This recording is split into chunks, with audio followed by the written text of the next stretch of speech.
The text message glowed on my phone at 2 a.m. I know you're awake. We need to talk. It wasn't from Aiden, my best friend since childhood. It was from his mother, Diana. The same woman I'd been deliberately avoiding for weeks, ever since that rainy afternoon when everything between us changed. If you've ever found yourself caught in an impossible situation with someone you never expected, someone you shouldn't feel drawn to, stick around until the end. This story might just help you navigate your own complicated emotions. And if this resonates with you, please consider liking and subscribing for more stories that explore the messy reality of human connections. I met Diana when I was just 12 years old, a gangly kid with braces who became instant friends with her son Aiden after we bonded over our shared obsession with astronomy. Their house became my second home through middle school and high school. Diana was just Aiden's mom. Kind, always baking something delicious, asking about homework, and occasionally embarrassing her son in the way all mothers seem programmed to do. But people change. Life happens. And sometimes the ground shifts beneath your feet when you least expect it. After high school, Aiden and I both got into state, but I deferred for a year to help care for my grandfather after his stroke. Aiden moved into the dorms while I stayed in our hometown, working at the local bookstore and spending evenings reading to Grandpa until he fell asleep. It was during that year that I started seeing Diana differently. She'd divorced Aiden's father 2 years earlier, and the woman who emerged from that marriage was vibrant, funny, and surprisingly easy to talk to. When I'd stop by their house to pick up mail for Aiden or drop off things he'd forgotten, our conversation stretched from minutes to hours.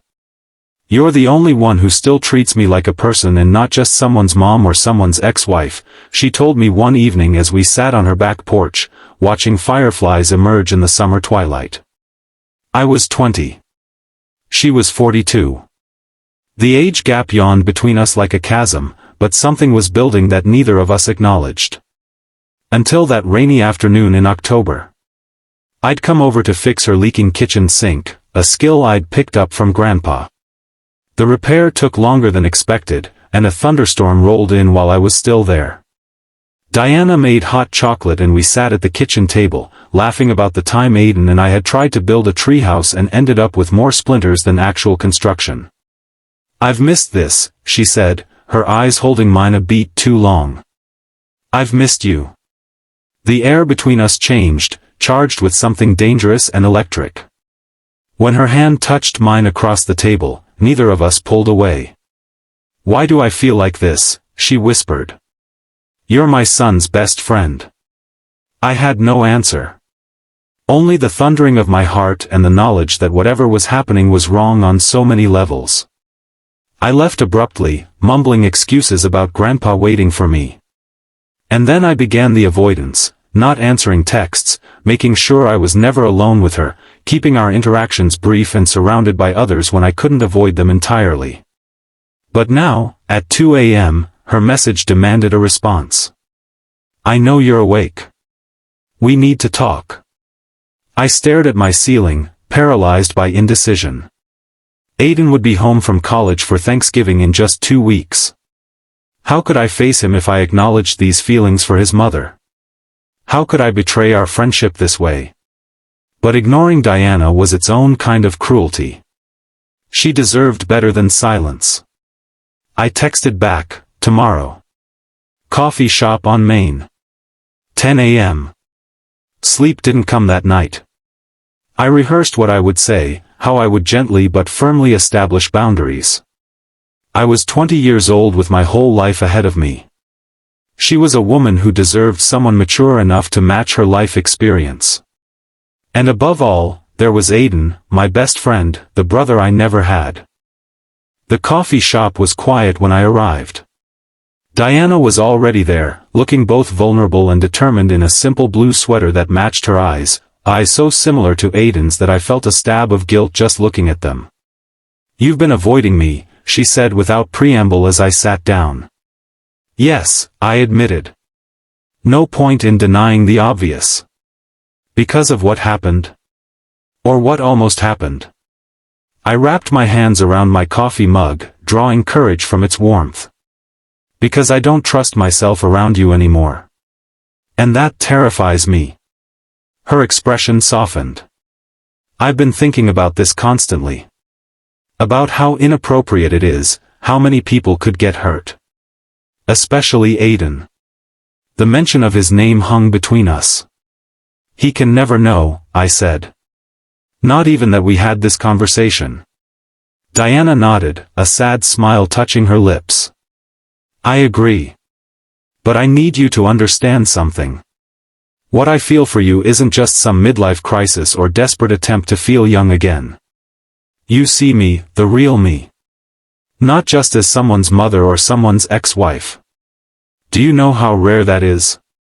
Her words cut through me because I did understand. In her, I'd found someone who saw beyond the awkward, bookish guy that most people dismissed. She laughed at my dry jokes, remembered details about the stories I loved, challenged my thinking in ways that made me grow. I care about you, I said carefully. More than I should. But we both know this can't happen. Can't? Or shouldn't? She asked, her voice barely above a whisper. Both, I replied, though it hurt to say it. I won't risk hurting Aiden. And I won't let you risk your relationship with your son either. Tears welled in her eyes, but she blinked them back. You're 20 years old, and somehow you're being the adult here.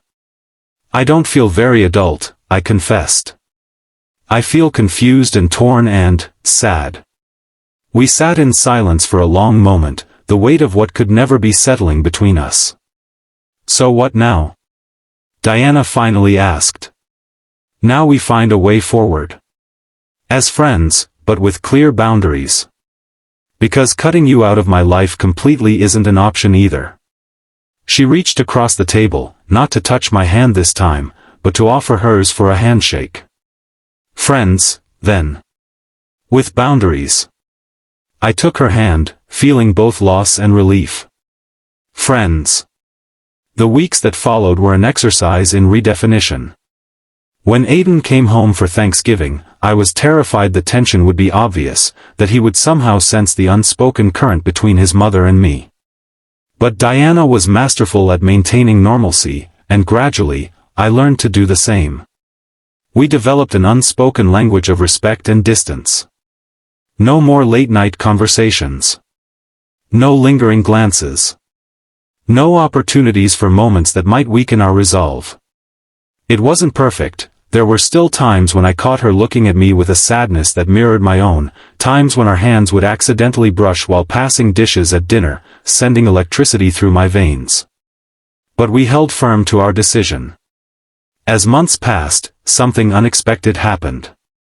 The intensity of those feelings began to transform. Not disappearing, but evolving into something different, a deep respect, a genuine friendship built on mutual understanding and the shared secret of what we'd almost allowed to happen. By the time summer arrived and Aiden returned home from his freshman year, Diana had started dating a professor from the community college where she'd begun taking classes. He was kind, intelligent, and closer to her age. When she introduced him to us, I felt a complicated mix of emotions, but predominantly relief. She deserved happiness, and I was glad she was finding it with someone appropriate. Are you okay with this? Aiden asked me one night as we sat on his roof like we used to in high school, watching the stars. Mom dating again? Of course, I said, and meant it. Why wouldn't I be? I don't know. You two got close while I was away at school. She talks about you differently now. My heart stuttered. Differently how? Aiden shrugged. Like you're not just my goofy friend anymore. Like you matter to her independently of me. I chose my words carefully. Your mom is an amazing person. Getting to know her better this year has been important to me. He nodded, seemingly satisfied with this answer. She seems happy lately. More like herself. She deserves to be happy, I said softly. As the stars wheeled overhead, I realized something profound. The feelings I'd had for Diana weren't just about attraction or forbidden connection. They were about seeing someone fully and being seen in return. About recognizing the complex humanity in someone I'd previously defined only by their relationship to someone else. That night, Diana texted me while Aiden was in the shower, "Thank you for your grace through all of this. For your friendship. For helping me find myself again." I texted back, "Thank you for teaching me that love has many forms. And that doing the right thing, even when it's hard, is always worth it." 3 years have passed since that rainy afternoon in Diana's kitchen. I'm in my final year of college now. Diana is engaged to her professor, who treats her with the respect and adoration she deserves. Aiden remains my best friend, blissfully unaware of what almost happened. And me? I'm dating someone my own age, someone wonderful who challenges and supports me. But I carry with me the lessons learned from that complicated time, about boundaries, about respect, about the many ways we can love people without crossing lines that shouldn't be crossed.